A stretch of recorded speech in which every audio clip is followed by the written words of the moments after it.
Hi friends, வணக்கம். நான் உங்கள் ஜான்சினா. இன்னைக்கு என்ன படம் பார்க்க போகிறோம் அப்படின்னா, 9ஆம் வகுப்பில் இயல் 2ல் நீரின்றி அமையாது உலகு அப்படின்ற ஒரு பாடத்தை தான் நம்ம பார்க்க போகிறோம். இயற்கை என்பது உயிர்களுக்கு கிடைத்த பெரும்பேறு. உயர்ந்தோங்கிய மலைகள், காடுகள், பசுமை புல்வெளிகள், நீர்நிலைகள், வயல்வெளிகள், பசுமையான தோப்புக்கள் என இயற்கையின் கொடைகள் கணக்கில் அடங்காதவை. அவற்றை உரிய வகையில் பயன்படுத்தியும் பாதுகாத்தும் அடுத்த தலைமுறைக்கு அளிப்பது நமது பொறுப்பு. எனவே நீர் மேலாண்மையின் தேவையை உணர்ந்தே ஆக வேண்டிய காலகட்டம் இது. இதில் இருக்கிற ஒரு முக்கியமான கேள்விகள் என்ன அப்படின்னு சொல்லிட்டு வாங்க பார்க்கலாம். மாமழை போற்றுதும் மாமழை போற்றுதும் என்று மழையை போற்றியவர் யார்? இளங்கோவடிகள். மாமழை போற்றுதும் மாமழை போற்றுதும் என்று இயற்கையை பாராட்டியவர் யாருன்னு பார்க்கும்போது இளங்கோவடிகள். உலக சுற்றுச்சூழல் நாள் ஜூன் 5. உலக சுற்றுச்சூழல் நாள் எப்பொழுது அப்படின்னு பார்க்கப்படும் போது ஜூன் 5. நீரின் இன்றியமையாதையை அறிந்து நீரின்றி அமையாது உலகம் என்று தன்னுடைய கருத்தை தெளிவாக பதிவு செய்தவர் யார் அப்படின்னு பார்க்கப்படும் போது திருவள்ளுவர். நீரின்றி அமையாது உலகு என்று குறிப்பிட்டவர் யாருன்னு பார்க்கும்போது திருவள்ளுவர். மழை வழங்கிய நீரை பாதுகாத்து தருவது எது? நீர்நிலைகள். மழை வழங்கிய நீரை பாதுகாத்து தருவது எது அப்படின்னு பார்க்கப்படும் போது நீர்நிலைகள்.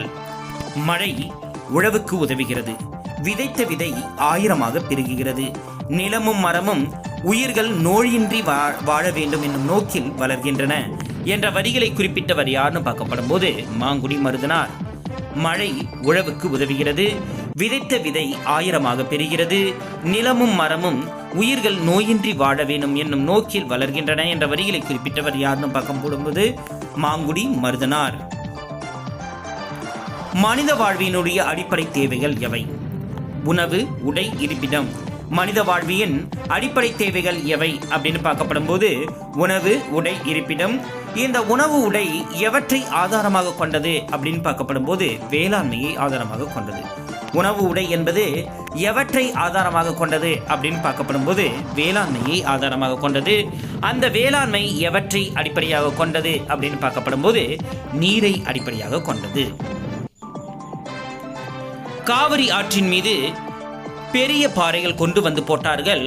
அந்த பாறைகளின் மீது ஒரு விதமான ஒட்டும் களிமண்ணை பூசினார்கள். அது இரண்டும் ஒட்டும்படி செய்தார்கள். இதுவே கல்லணை கட்டப்படவே பயன்படுத்தப்பட்ட தொழில்நுட்பமாக கருதப்படுகிறது. காவிரி ஆற்றின் மீது பெரிய பாறைகளை எடுத்து வந்து போட்டார்கள். அதில் ஒரு விதமான கரையாத ஒட்டும் களிமண்ணை பூசினார்கள். அந்த இரண்டு பாறைகளும் ஒட்டு விதமாக செய்தார்கள். இதுவே கல்லணையை கட்ட பயன்படுத்தப்பட்ட தொழில்நுட்பமாக கருதப்படுகிறது. பாசனத்திற்கான எளிய வடிவங்களாக கருதப்படுவது எது? ஏரிகள், குளங்கள். பாசனத்திற்கான எளிய வடிவங்களாக கருதப்படுவது எதுன்னு பார்க்கப்படும் போது ஏரிகளும் குளங்களும். பாண்டிய மண்டலத்து நிலப்பகுதியில் ஏரியை எவ்வாறாக அழைப்பர்? கண்மா என்று அழைப்பர். பாண்டிய மண்டலத்து நிலப்பகுதியில் ஏரியை எவ்வாறாக அழைப்பர் அப்படின்னா கண்மா என்று அழைப்பர். கம்மா என்பது வட்டார வழக்கு சொல்லாக மாறிற்று அப்படின்னு சொல்றாங்க. மணற்பாங்கான இடத்தில் தோண்டி சுடுமண் வளையமிட்ட கிணறு எவ்வாறாக அழைக்கப்படுகிறது? உரைக்கிணறு. மணற்பாங்கான இடத்தில் தோண்டி சுடுமண் வளையமிட்ட கிணறு எவ்வாறாக அழைக்கப்படுகிறது அப்படின்னு பார்க்கப்படும் போது உரைக்கிணறு என்று அழைக்கப்படுகிறது.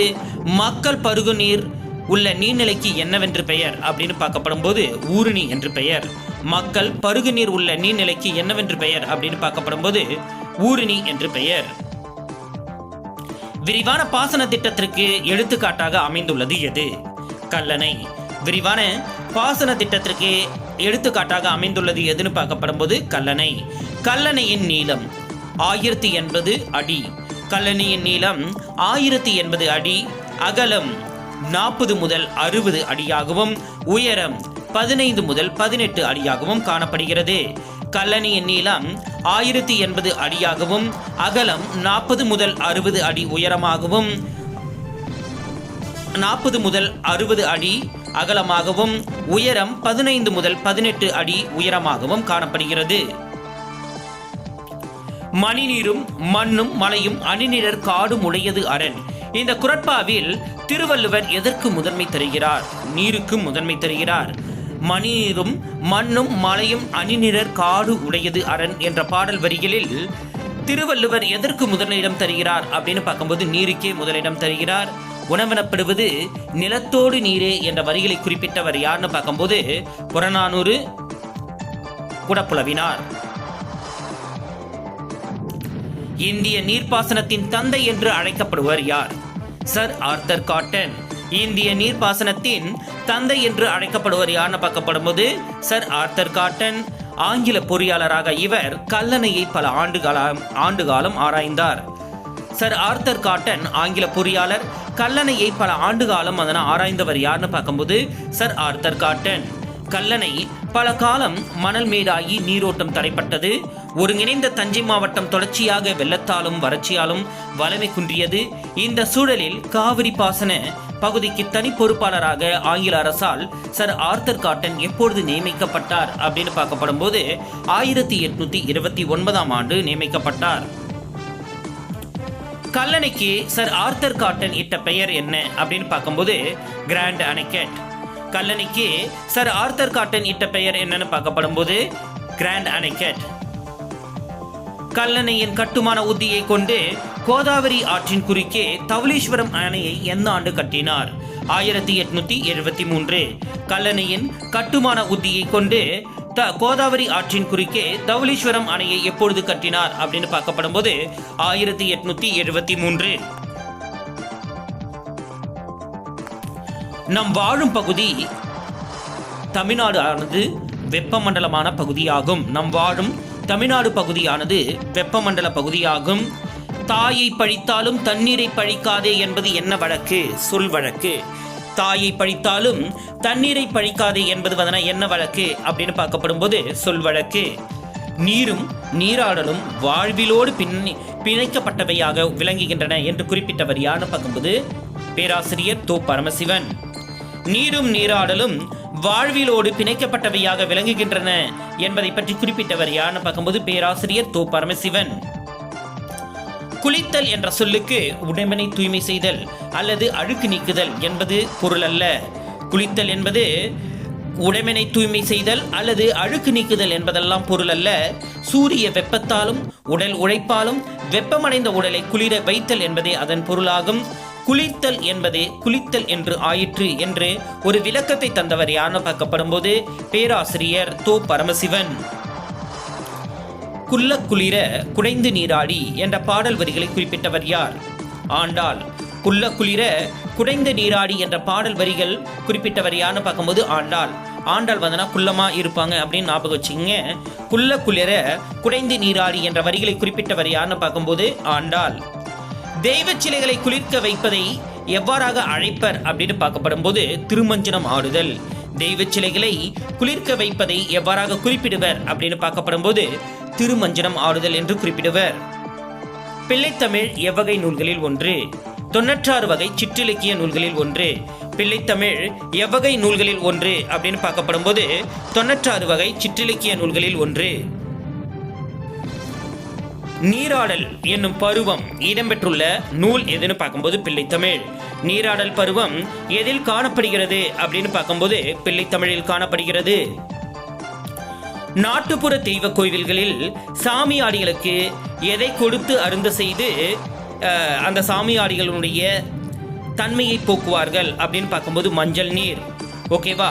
அதாவது நாட்டுப்புற தெய்வ கோயில்களில் சாமியாடிகளுக்கு எதை கொடுத்து அருந்த செய்வதும் நீராட்டுவதும் தற்போது நடைமுறையில் காணப்படுகிறது அப்படின்னு பார்க்கப்படும் போது மஞ்சள் நீர். திருமணமான பின் எந்த வழக்கமும் தமிழகத்தில் நிலவுகிறது அப்படின்னு பார்க்கப்படும் போது கடலாடுதல். திருமணமான பின் எந்த வழக்கமும் தமிழகத்தில் நிலவுகிறது அப்படின்னு பார்க்கப்படும் போது கடலாடுதல். இறப்பு சடங்கிலும் உடலை நீராட்டுவதற்கு எதை கொண்டு வருதல் என்பது தற்போது நடைமுறையில் காணப்படுகிறது அப்படின்னு பார்க்கப்படும் போது நீர்மாலை. இறப்பு சடங்கிலும் உடலை நீராட்டுவதற்காக எதை கொண்டு வருதல் என்பது நடைமுறையில் உள்ளதாக கருதப்படுகிறது அப்படின்னு பார்க்கும்போது நீர்மாலை. எத்தனை ஆண்டுகளுக்கு முன்னர் வாரந்தோறும் நல்லெண்ணெயை தேய்த்து குளிப்பதை தமிழர்கள் ஒரு மரபாகவே வைத்திருந்தார்கள்? 40 ஆண்டுகளுக்கு முன்பர். எத்தனை ஆண்டுகளுக்கு முன்னர் வாரந்தோறும் நல்லெண்ணெயை தேய்த்து குளிப்பதை தமிழர்கள் ஒரு மரபாகவே வைத்திருந்தார்கள் அப்படின்னு பார்க்கப்படும் போது 40 ஆண்டுகளுக்கு முன்னர். சனி நீராடு என்பது யாருடைய வாக்கு? ஔவையார் வாக்கு. சனி நீராடி என்பது யாருடைய வாக்கு அப்படின்னு பார்க்கப்படும் போது ஔவையாருடைய வாக்கு. அதிகாலையில் விவசாய நிலத்திற்கு உழைக்க செல்வோர் எதை குடித்துவிட்டு செல்வார்கள் அப்படின்னு பார்க்கப்படும் போது நீராகாரத்தை குடித்துவிட்டு செல்வார்கள். அதிகாலையில் விவசாயிகள் நிலத்திற்கு உழைக்க செல்லும் போது எதை குடித்துவிட்டு செல்வார்கள் அப்படின்னு பார்க்கும்போது நீராகாரம். வீட்டிற்கு வரும் விருந்தினருக்கு அன்பான வரவேற்பின் அடையாளமாக இருப்பது எது? நீர். வீட்டிற்கு வரும் விருந்தினருக்கு அன்பான வரவேற்பின் அடையாளமாக இருப்பது எதுன்னு பார்க்கும்போது நீர். ஓகேவா? குமிழி தூம்பு என்பது யாருடைய காலத்தில் சிறப்பு பெற்று இருந்தது அப்படின்னு பார்க்கும்போது சோழர் காலத்தில். குமிழி தூம்பு என்பது யாருடைய காலத்தில் சிறப்பு பெற்றிருந்தது அப்படின்னு பார்க்கும்போது சோழர்கள் காலத்தில். ஏரி நிரம்பும் போது அதில் இருந்து வெளியேறும் சேற்றை வெளியேற்றுவதற்காக எதை பயன்படுத்தினார்கள் அப்படின்னு பார்க்கப்படும் போது குமிழி தும்பை தான் பயன்படுத்தினார்கள். ஏரி நிரம்பி அதில் சேறு அதிகமாக சேர்ந்த பிறகு அந்த சேற்றை வெளியிடுவதற்காக எதை பயன்படுத்தினார்கள் அப்படின்னு பார்க்கப்படும் போது குமிழி தும்பை தான் பயன்படுத்தினார்கள். உலகம் முழுவதும் தண்ணீர் பஞ்சம் உருவாகி தொடங்கிவிட்டது. குறிப்பாக அமெரிக்கா, இந்தியா, பாகிஸ்தான், சீனா போன்ற நாடுகளில் நிலத்தடி நீர்வளம் குறைந்து வருகிறதாக ஒரு ஆய்வு சொல்றாங்க. நமது நாட்டில் குறிப்பாக ராஜஸ்தான் மாநிலத்தில் எத்தனை ஆண்டுகளுக்கு முன்பே தண்ணீர் பஞ்சம் ஏற்பட்டு விட்டதாக ஆய்வுகள் குறிப்பிடப்படுகிறது அப்படின்னு பார்க்கப்படும் போது 10 ஆண்டுகளுக்கு முன்பே. ராஜஸ்தான் மாநிலத்தில் எத்தனை அடி வரை ஆழ்குழாய் இறக்கியும் நீர் கிடைக்கவில்லை அப்படின்னு பார்க்கப்படும் போது 700 அடி. உலகம் விரைவில் குடிநீருக்கான கடும் சிக்கலை எதிர்கொள்ளும் என்பதை எச்சரித்துள்ள நிறுவனம் எது? உலக சுகாதார நிறுவனம். உலகம் விரைவில் குடிநீருக்கான கடும் சிக்கலை எதிர்கொள்ளும் என எச்சரித்துள்ள நிறுவனம் எதுன்னு பார்க்கும்போது உலக சுகாதார நிறுவனம். தமிழகத்தினுடைய நீர்நிலை பெயர்களும் விளக்கமும் பற்றி நாம் தெரிந்து கொள்ள போகிறோம். இந்த பகுதி என்பது மிகவும் முக்கியமான பகுதி. தயவு செய்து ஒரு 2 வாட்டி 3 வாட்டி நீங்க படிச்சிருங்க. இல்ல நான் சொல்வதையாவது 2 வாட்டி 3 வாட்டி கேட்டுக்குங்க. கோட்டையின் புறத்தே அகழ்ந்தமைக்கப்பட்ட நீரரண். ஓகேங்களா? அகழி. ஓகேங்களா? அகழ்ந்தமைக்கப்பட்ட அப்படின்னு வருது இல்லையா? அகழ்ந்து அகழி அப்படின்னு வச்சுக்கோங்க. கோட்டையின் புறத்தே அகழ்ந்தமைக்கப்பட்ட நீரரண் எவ்வாறாக அழைக்கப்படுகிறது அப்படின்னு பார்க்கும்போது அகழி. மலைமுகட்டு தேக்கு நீர் குத்திட்டு குதிப்பது எவ்வாறாக சொல்வாங்க? அருவி. குதிப்பது என்னது பார்க்கும்போது அருவி. மலைமுகட்டு தேக்க நீர் குத்திட்டு குதிப்பது எவ்வாறாக அழைக்கப்படுகிறது அப்படின்னு பார்க்கும்போது அருவி. கடல் அருகே தோண்டி கட்டிய கிணறு எவ்வாறாக அழைக்கப்படுகிறது? கடல் என்றால் ஆழி சொல்லுவாங்க. அப்போ கடல் அருகே தோண்டி கட்டிய கிணறு எவ்வாறாக அழைக்கப்படுகிறது அப்படின்னு பார்க்கும்போது ஆழிக்கிணறு. கடல் அருகே தோண்டி கட்டிய கிணறு எவ்வாறாக அழைக்கப்படுகிறது அப்படின்னு பார்க்கப்படும் போது ஆழிக்கிணறு. பெருகி ஓடும் நதி எவ்வாறாக அழைக்கப்படுகிறது? ஆறு. பெருகி ஓடும் நதி எவ்வாறாக அழைக்கப்படுகிறது அப்படின்னு பார்க்கப்படும் போது ஆறு. பல வகைக்கும் பயன்படும் நீர்த்தேக்கம் எவ்வாறாக அழைக்கப்படுகிறது? இளஞ்சி. இலவசமாக பலருக்கும் பயன்படும் வகையில் இருக்கு அப்படின்னு ஞாபகம் வச்சுக்கோங்க. பல வகைக்கு பயன்படும் நீர்த்தேக்கம் எவ்வாறாக அழைக்கப்படுகிறதுனா இளஞ்சி. மணற்பாங்கான இடத்தில் தோண்டி சுடுமண் வளையமிட்ட கிணறு உரைக்கிணறு. இது ஏற்கனவே நம்ம படிச்சதுதான். மணற்பாங்கான இடத்தில் தோண்டி சுடுமண் வளையமிட்ட கிணறு எவ்வாறாக அழைக்கப்படுகிறது அப்படின்னு பார்க்கப்படும் போது உரைக்கிணறு என்று அழைக்கப்படுகிறது. மக்கள் பருகு நீர் உள்ள நீர்நிலை ஊரணி. ஊர்ல தான் மக்கள் என்ன பண்ணுவாங்க? பருகுவாங்க அப்படின்னு ஞாபகம் வச்சுக்கோங்க. மக்கள் பருகு நீர் உள்ள நீர்நிலை எவ்வாறாக அழைக்கப்படுகிறது? ஊரணி. அடியிலிருந்து நீர் ஊறுவது ஊற்று. ஓகேங்களா? அடியிலிருந்து நீர் ஊறுவது எவ்வாறாக அழைக்கப்படுகிறது அப்படின்னு பார்க்கும்போது ஊற்று. வேளாண்மை பாசன நீர்த்தேக்கம் எவ்வாறாக அழைக்கப்படுகிறது? ஏரி. வேளாண்மை பாசன நீர்த்தேக்கம் எவ்வாறாக அழைக்கப்படுகிறது அப்படின்னு பார்க்கப்படும் போது ஏரி என்று அழைக்கப்படுகிறது. சரளி நிலத்தில் தோண்டி கல் செங்கற்களால் அகச்சுவர்கள் கட்டிய கிணறு. அப்ப கட்டிய கிணறு கட்டு கிணறு. அதாவது சரளி நிலத்தில் தோண்டி கல் செங்கற்களால் அகச்சுவர்கள் கட்டிய கிணறு எவ்வாறாக அழைக்கப்படுகிறது அப்படின்னா கட்டு கிணறு என்று அழைக்கப்படுகிறது. கடல் அப்படின்னா என்ன பொருள் அப்படின்னு பார்க்கப்படும் போது சமுத்திரம். பாண்டிய மண்டலத்தில் ஏரிக்கு வழங்கப்படும் பெயர் என்ன அப்படின்னு பார்க்கப்படும் போது கண்மாய். பாண்டிய மண்டலத்தில் ஏரிக்கு வழங்கப்படும் பெயர் கண்மாய். சிறியதாய் அமைந்த குளிக்கும் நீர்நிலை. நீர்நிலை குண்டம். ஓகேங்களா, சிறியதாக இருக்கும், அது வந்து குளிக்கும் நீர்நிலைனா வந்து குண்டம். அதுவே குளிப்பதற்கேற்ற சிறு குளம் குண்டு. குறிப்பதற்கேற்ற சிறு குளம் அப்படின்னா வந்து குண்டு. அடிநிலத்து நீர் நிலமட்டத்திற்கு கொப்பளித்து வரும் அதனால் ஊற்று குமிழி ஊற்று. கொப்பளித்து வரும் ஊற்று குமிழி ஊற்று. அடிநிலத்து நீர் நிலமட்டத்திற்கு கொப்பளித்து வரும் ஊற்று வந்து எவ்வாறாக அழைக்கப்படுகிறது அப்படின்னா வந்து குமிழி ஊற்று. உவர்மண் நிலத்தில் தோண்டப்படும் நீர்நிலை. ஓகேங்களா, அதாவது உப்பு அதிகமாகிடுச்சுன்னா வச்சுக்கோங்க, ரொம்ப வந்து சத்தம் போடுவீங்க, கூவல் விடுவீங்க. ஓகேவா, உவர்மண் நிலத்தில் தோண்டப்படும் நீர்நிலை எவ்வாறாக அழைக்கப்படுகிறதுனா கூவல் என்று அழைக்கப்படுகிறது. அகலமும் ஆழமும் உள்ள பெருங்கிணறு கேணி. அகலமும் ஆழமும் உள்ள பெருங்கிணறு எவ்வாறாக சொல்வீங்க? கேணி என்று சொல்வீங்க. தேக்கப்பட்ட பெரிய நீர்நிலை, அதாவது திருடர்கள் இன்னும் நிறைய பேர்லாம் அதனால் தேக்கி வச்சிருக்கிறது எது? சிறை தான். ஓகேவா, அப்போ தேக்கப்பட்ட பெரிய நீர்நிலை எவ்வாறாக அழைக்கப்படுகிறது அப்படின்னா சிறை அப்படின்னு ஞாபகம் வச்சுக்கோங்க. நீர்வரத்து மழையின்றி மழை நீரையே கொண்டுள்ள குளிக்கும் நீர்நிலை புனர்குளம். ஓகேங்களா, நீர்வரத்து மழையின்றி மழை நீரையே வந்து கொண்டு குளிக்கும் நீர்நிலை வந்து என்னன்னு பார்க்கும்போது புனர்குளம். ஓகேங்களா, புனல் என்றால் மழை சொல்லுவாங்க. எங்கேயுமே வந்து தண்ணி வராமல் மழையால் தேக்கப்பட்ட தண்ணி வந்து என்னன்னு சொல்லுவாங்கன்னா புனர்குளம் அப்படின்னு சொல்லுவாங்க. அதே கமலை நீர்ப்பாய்ச்சும் அமைப்புள்ள கிணறு வந்து பூட்டை கிணறு. பிக் பாஸ்ல கமல் வந்து என்ன எல்லாரையும் பூட்டி வச்சுட்டு இருக்காங்க அப்படின்னு ஞாபகம் வச்சுங்க. கமலை நீர்ப்பாய்ச்சும் கிணறு வந்து என்னன்னு பார்க்கும்போது பூட்டை கிணறு அப்படின்னு ஞாபகம் வச்சுக்கோங்க. ஓகேங்களா, இது ரொம்ப முக்கியமான பகுதி. அதனால தான் நான் இதை எவ்வளோ தெளிவாக சொல்ல முடியுமோ அவ்வளோ தெளிவாக சொல்லிட்டு இருக்கேன். மறுபடியும் நான் ஒரு வாட்டி கேட்குறேன், பதில் சொல்லுங்க. அதாவது கோட்டையின் புறத்தே அகழ்ந்தமைக்கப்பட்ட நீரரண் எவ்வாறாக அழைக்கப்படுகிறது அப்படின்னா அகழி என்று அழைக்கப்படுகிறது. மலைமுகட்டு தேக்க நீர் குத்திட்டு குதிப்பது எவ்வாறாக அழைக்கப்படுகிறது? குதிப்பது அருவி. கடலருகே தோண்டி கட்டிய கிணறு. கடலருகே, கடல்னா என்னது? ஆழி.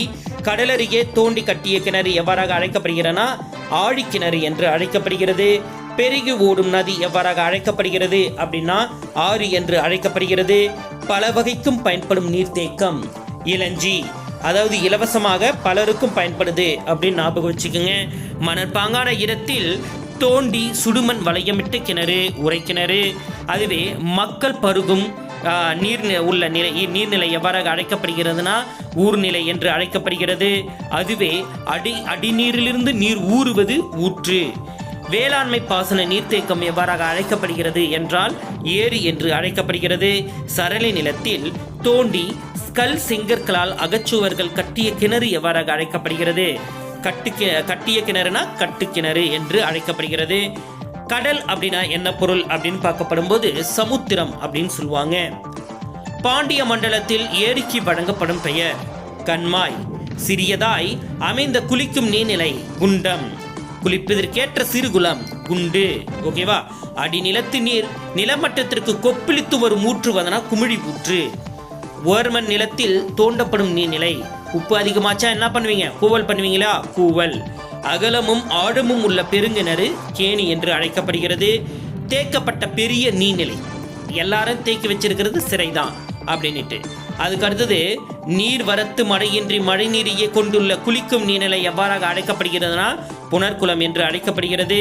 கமலை நீர் பாய்ச்சும் அமைப்புள்ள கிணறு பூட்டை கிணறு அப்படின்னு சொல்லிட்டு.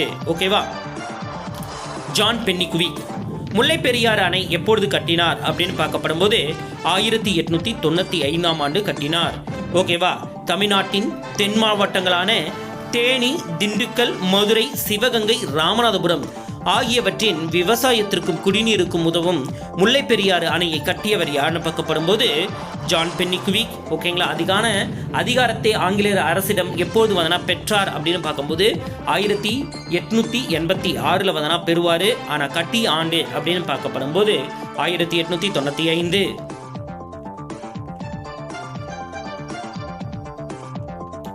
துப்பார்க்கு துப்பாய துப்பாக்கி துப்பார்க்கு துப்பாய தூவு மழை.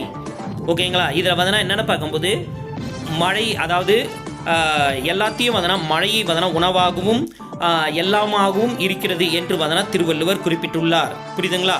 இதில் இருக்கிற கேள்விகள் அவ்வளவுதான். இதில் இருக்கிற மொத்த கேள்விகளையும் நான் சொல்லிட்டு இருப்பேன் அப்படின்னு நான் நம்புகிறேன்.